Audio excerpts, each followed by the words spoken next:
ng mga politiko na ang pangunahing dahilan ng pagtakbo ay self-interest. Kitang-kita mo na talagang service para sa bansa at para sa mamamayan ang kanilang very obvious dun sa output ng kanilang work.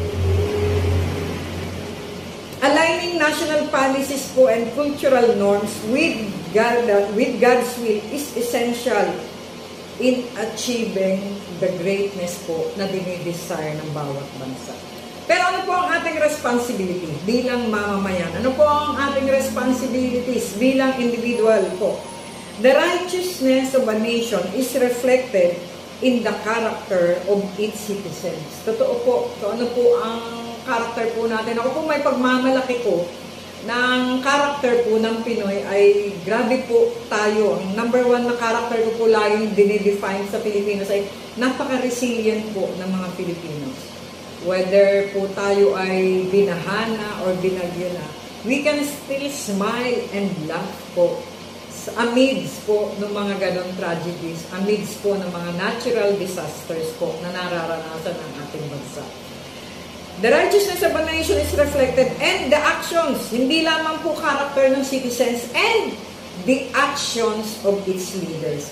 Kung ang mga actions po ng ating ng nasa liderato po ng ating bayan, ng ating bansa ay matuwid po at according to God's standard, yung po ay nagmi-mirror o sumasalamin po kung ang bansa po natin ay righteous or not righteous.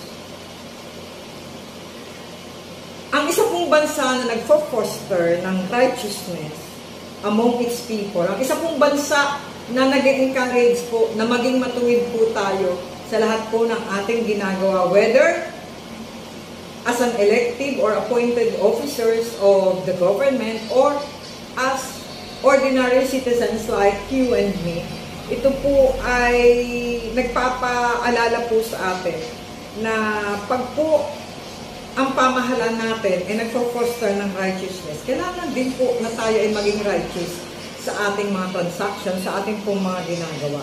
And pag po ginawa natin lahat yun, from top to bottom, from bottom up, pareho po yan, kailangan nating maging righteous, tayo po ay makakaranas ng blessings upon blessings upon blessings.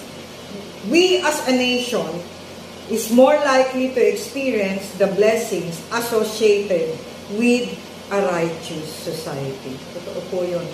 Tayo po ay makakaranas na ang ating lipunan po ay righteous. Kaya po wala nang magwa 1, 2, 3 pag nanghiram ng pera.